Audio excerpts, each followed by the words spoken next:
जलाओ दिए पर रहे ध्यान इतना, अंधेरा धरा पर कहीं रह ना जाए। स्वागत करता हूं दोस्तों आप सभी का, और आप सभी को धनतेरस की हार्दिक शुभकामनाएं देता हूं।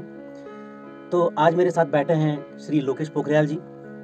तो बधाई देने के साथ साथ सबसे पहले, जैसे कि आज धनतेरस का पवित्र पावन दिन है, जो कि हमारे पूरे संसार के पहले जो चिकित्सक थे धन्वंतरी जी, उनके आधार पर हम धनतेरस मनाते हैं।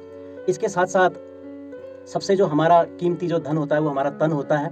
तन सही सलामत रहेगा तो हम धन भी कमा सकते हैं। परंतु दोस्तों, जैसे कि मैंने इस वीडियो की शुरुआत करी है गोपाल दास नीरज जी की एक प्रसिद्ध कविता जलाओ दिए पर रहे ध्यान इतना से, तो दोस्तों यहाँ पर इस वीडियो के संदर्भ में मैंने इस तरह से उनकी कविता का प्रयोग किया है। जैसे कि उन्होंने कहा था कि आप जरूर खुशियों के दिए जलाएं। जैसे कि पावन पर्व दीपावली आ रहा है तो आपको जरूर खुशियों के दिए जलाने चाहिए, परंतु एक ध्यान रखना कि आपका कर्तव्य है कि इस पूरी पृथ्वी के, अपने अड़ोस पड़ोस के सारे अंधकार को मिटाने का। अब दोस्तों, यहाँ पर अंधेरे से मतलब सिर्फ ये अंधेरा अंधकार से ही नहीं है, दुख रूपी अंधकार से भी है। तो आपका फर्ज बनता है कि आप हर किस्म के दुख को दूर करें, अपने अड़ोस पड़ोस का भी ध्यान रखें। तो इसी संदर्भ में हमारे साथ लोकेश पोखरियाल जी हैं, उनसे भी मैं जानना चाहूंगा कि पोखरियाल जी आप क्या कहते हैं इस संदर्भ में।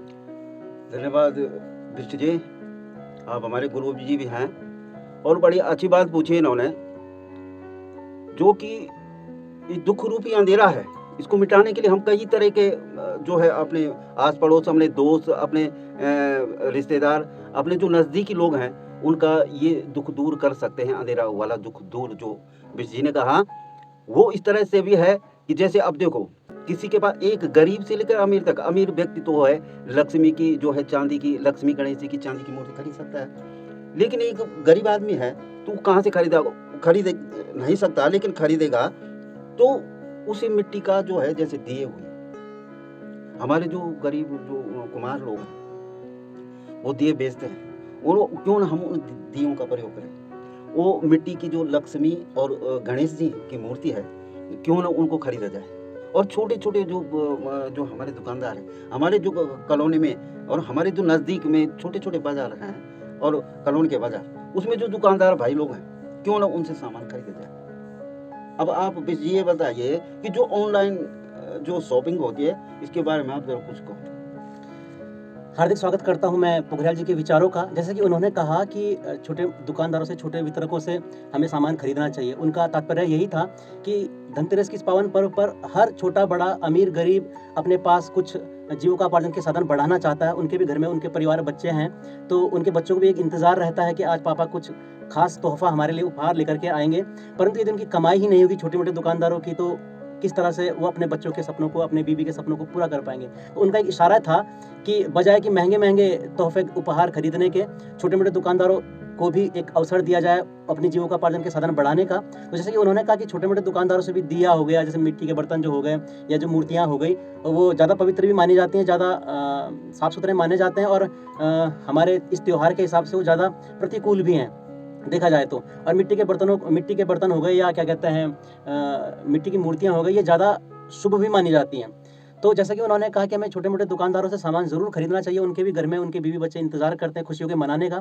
और यही बात कुछ गोपाल दास नीरज जी ने कही थी कि अंधेरा धरा पर कहीं रहना जाए। उनका जो उद्देश्य था इसी तरह का था कि सबको खुशियों का प्रकाश मिले। तो जैसा अभी पोखरियाल जी ने बोला कि ऑनलाइन शॉपिंग की जहाँ तक बात की, इशारा उनका बिल्कुल अच्छा था कि ज़्यादातर लोग, हम आजकल क्या करते हैं कि अपने 5-10 रुपये बचाने के लिए हम ऑनलाइन की तरफ जाते हैं। तो दोस्तों, मैं यहाँ पर कहना चाहूँगा कि यदि 100 रुपये में आपके 5 रुपये की बचत हो रही हो, तो मैं ये कहूँगा कि बजाय आप ऑनलाइन के, अपने समीपस्थ जो दुकानदार हैं नज़दीक के, उनसे सामान खरीदना चाहिए। आपको 5 रुपये ज़रूर बच जाएगा दोस्तों। लेकिन मैं आपको बता दूँ, ऑनलाइन शॉपिंग से सिर्फ और सिर्फ आप या तो पैसा बचाते हैं या फिर दूसरे को पैसा देते हैं। जबकि आप यदि स्थानीय दुकानदारों से सामान खरीदेंगे दोस्तों, आपका एक प्रगाढ़ रिश्ता, संबंध डेवलप होते हैं उस दुकानदार से। बिल्कुल सही। और खुदा ना खास्ता यदि स्थानीय दुकान में, बाजार में आपके साथ कोई दुर्घटना होती है, मिसहैपनिंग होती है, तो ऐसे में आपकी जान पहचान रहती है, आपका डायरेक्ट संपर्क में रहते हैं आप उन दुकानदारों से, तो वो आपकी मदद कर सकते हैं। पर यदि आप ऑनलाइन से कोई सामान खरीदते हैं तो हो सकता है आप 5 रुपये ज़्यादा बचा लें, लेकिन ऑनलाइन जो वितरक है उसको आपसे कोई मतलब नहीं है, उसको सिर्फ यही था आपकी जेब से पैसा उसकी जेब में चला जाए। लेकिन यदि आप नज़दीकी दुकानदार से ऑफलाइन सामान खरीदते हैं तो वो आपके सुख दुख को जानता, परखता, समझता है। यदि आप किसी मुसीबत में बाजार में फंस गए, कोई मिसहैपनिंग आपके साथ हो गई, ये भगवान ना करे जैसे चेन स्नैचिंग जैसे आजकल दुर्घटनाएं हाँ, होती हैं, हाँ। जैसे बाइकर्स बहुत तेज बाइक चला रहे हैं, आपको चोटिल कर सकते हैं। चोटिल कर तो ऐसे में यदि स्थानीय दुकानदार की आप पे नज़र पड़ती है तो वो आपको उस दुर्घटना से बचा सकते हैं, आपको प्राथमिक उपचार पहुंचा सकते हैं। तो दोस्तों मैं तो ये कहूँगा कि यदि आपकी थोड़ा बहुत आपको एक्स्ट्रा देना भी पड़ रहा है, लेकिन स्थानीय दुकानदारों को यदि मौका मिलता है आपसे सामान आप पे सामान बेचने का, आपको मौका मिलता है उनसे सामान खरीदने का, तो बजाय आप ऑनलाइन के आप ऑफलाइन खरीदना चाहिए। दोस्तों जैसे कि मैं खुद ऑनलाइन सामान खरीदा करता हूँ, लेकिन मेरी प्राथमिकता यह रहती है कि जो सामान हमें ऑफलाइन यानी कि निकट बाजार में अड़ोस पड़ोस में मिल उपलब्ध है जो उसे हमें यहीं से खरीदना चाहिए। हमें ऑनलाइन की तरफ तब जाना चाहिए यदि सामान के रेट का दाम का अंतर बहुत ज़्यादा है, बहुत ही ज़्यादा है, तब आप ऑनलाइन खरीदना चाहिए। या किसी पर्टिकुलर दुकानदार का आपके साथ व्यवहार अच्छा नहीं है, वो सामान आपको उसी दुकानदार के पास मिलेगा और कहीं नहीं मिलेगा, तब आपको ऑनलाइन जाना चाहिए, अदरवाइज आपको ऑफलाइन ही सामान खरीदना चाहिए। तो आप क्या कहेंगे पोखरियाल जी? मैं तो यही कहूँगा कि जैसे मतलब मैंने तो ये एक कहानी में पढ़ा था कि वो हमेशा जो है कि वो अपने दादाजी को प्रेरित करते रहते थे कि आप पुराने जमाने के हैं। अच्छा, अरे दादाजी ऑनलाइन शॉपिंग किया करो, अब तो ऑनलाइन सीधे बुक करा करो, उसके बाद लिया करो। लेकिन उनके दादाजी कहते थे देखो बेटा, वो चुपचाप फिर वहीं जाते थे, सब्जी लेने जाते थे अपनी कॉलोनी की दुकान में, और जो है वहाँ से सब्जी खरीदते थे। कोई भी बल्ब लाना है उन्होंने, कोई छोटा मोटा सामान लाना है, स्थानीय दुकानदारों से स्थानीय दुकानों से लेते थे। वो बाजार भी नहीं जाते थे, क्योंकि बाजार में अब ये एक बात और है, अगर बाजार की बड़ी दुकान में ही हम जाते हैं तो एक ही आदमी को हम जो है बड़ा धनी बना रहे हैं। लेकिन जो हमारे में जो है छोटे दुकानदार हैं, बैठे हमारे कॉलोनी में बैठे हुए हैं, वो बेचारे कहाँ जाएंगे? तो ये दादाजी का जो था कि रोज का धंधा था कि कुछ छोटी मोटी चीजें, पेन लेना हो, कोई बुक लेनी हो, कोई सब्जी लेना है, कोई भी चीज अगर वो खरीदारी करते थे तो स्थानीय दुकानदार से करते थे। जबकि उनका पोता इसको शान के खिलाफ समझता रहा होगा। बिल्कुल बिल्कुल शान के खिलाफ बोलता था, दादाजी आप क्यों जाते हैं? ये हमारे बैकवर्ड हो, आपको तकनीक का ज्ञान नहीं है, ऐसा समझता होगा। लेकिन एक बार जब उनकी दादी का एक्सीडेंट हो गया, अच्छा, ये मैंने कहानी में पढ़ा था। अच्छा, ये तो जब उनकी दादी का जो है एक्सीडेंट हो गया, तो वही दुकानदार उनको उठा के, अरे ये तो फला आदमी की जो है वो घरवाली है उनकी, और इनको जल्दी से पहले उपचार दिया जाए। उन्होंने उसको हॉस्पिटल पहुंचाया। हॉस्पिटल पहुंचा के जब तक मतलब जो प्राथमिक चिकित्सा शुरू हो गई थी, उसके बाद अब उनके घर में फोन किया कि आप फलाना हॉस्पिटल में पहुंच जाइए, और इस तरह से आपका ये यहाँ पर घरवाली का एक्सीडेंट हो गया। तो उस समय उन्होंने अपने पोतों से काम आई, हाँ, उस समय उन्होंने अपने पोतों से कहा, ये देख लिया आपने ऑनलाइन कौन दुकानदार आता है, ऑनलाइन शॉपिंग क्या है, और मैं रोज जाता था, ये सब लोग मेरे को पहचानते हैं। अगर मैं नहीं जाता तो आज वो तुम्हारी दादी शायद जीवित ना होती। इसलिए जो है इन लोगों की वजह से इन्होंने मेरे को बाद में बताया, जबकि पहले हॉस्पिटल में ले गए, तो कहीं ना कहीं हम एक दूसरे की मदद कर रहे हैं। और हमें एक दूसरे की मदद करनी भी चाहिए। ये मानवता जो है, मानवता में आता है, इंसानियत जिसको हम बोलते हैं।